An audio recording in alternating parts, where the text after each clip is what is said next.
everyone and welcome to the channel. We're diving into custom tree building in Minecraft, but with a special twist.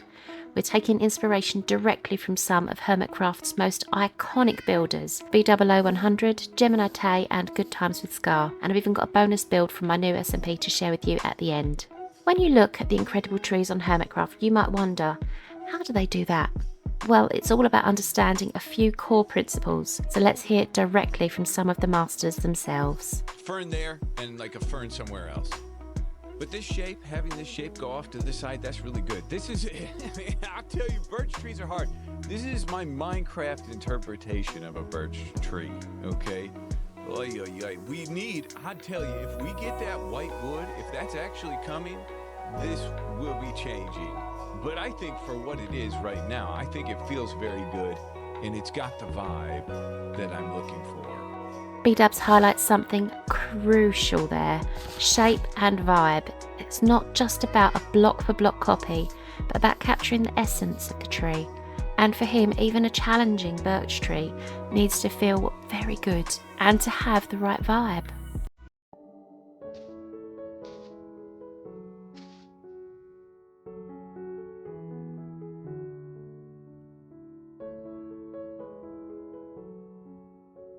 And I can't say it enough. Look at how cool the lighting is. There's not a lot we can do in Minecraft with lighting, but this is definitely one spot where we can enhance the builds with lighting.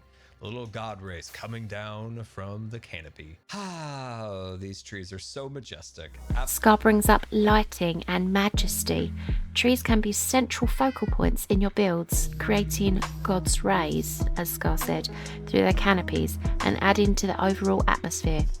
He also emphasises just starting and seeing where the build takes you. Don't be afraid to experiment. I like the field that we established here with the mangrove, although we need more of them. I actually think this tree right here is probably the most important of them all, so I'm just going to start here and see where things take us.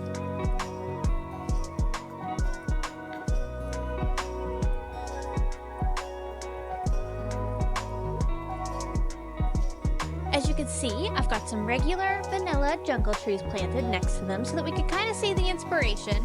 I'm basically just customizing a vanilla jungle tree a little bit. I'm going to add a few more slabs and a few more fences, I think.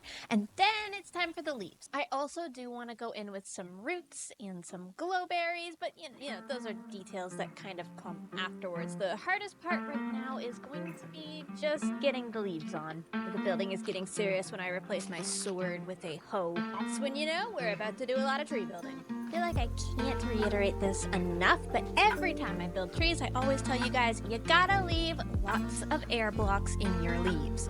That is seriously the key to a good custom tree. If you remember nothing else from how I build trees, just remember to use lots and lots of air.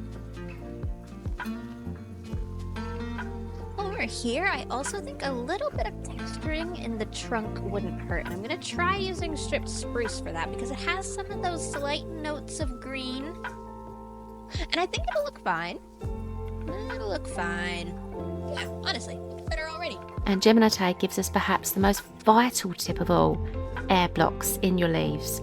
This is also something I strongly recommend, and it makes all the difference in making your canopy look natural and far less dense. Taking these lessons to heart, let's dive into building some custom trees. We're taking principles of realism and applying them for both the oak and cherry trees. The process began with reference images. You can see here how I'm building up the trunk using a gradient of blocks for texture and depth. I even had to adjust the height and the trunk size on the fly. It's all part of that creative process. Then comes the branches, extending the gradient and using fence posts for thinner ends of branches and things like that. This is where GeminiTay's advice truly shines. I used a gradient of leaf types with darker leaves near the trunk and lower down, fading to lighter ones on the outer layers. And yes, I use a sort of checkerboard style, leaving air blocks between most leaf blocks. It's really key for that natural airy feel. You can add a few extra on the outside to get a smoother finish, but try to leave quite a few in the middle. For the cherry tree, I also used tough blocks for the greyish base of the trunk, and then a beautiful pink gradient in the canopy for the cherry tree, paying attention to how cherry leaves tilt upwards. And you don't always need a giant tree.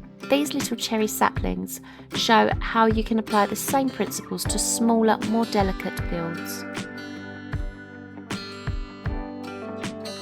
Finally, to show that you can really work with curves and unique shapes, here's my giant bonsai tree. Starting with a reference, building the trunk framework and then adding branches and gradient leaves. Remember, constant checking from all angles, and be willing to add or adjust, just like what I did with an entire extra branch here, making all the difference.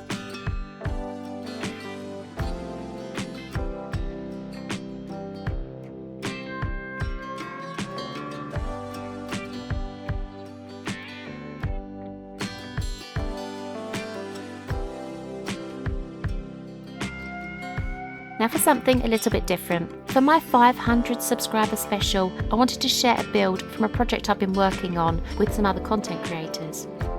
This is a giant willow tree that I've built on our SMP server, PURECRAFT. This build really pushed me to experiment with creating characteristic drooping branches and dense flowing leaf canopy, quite heavy on the top really.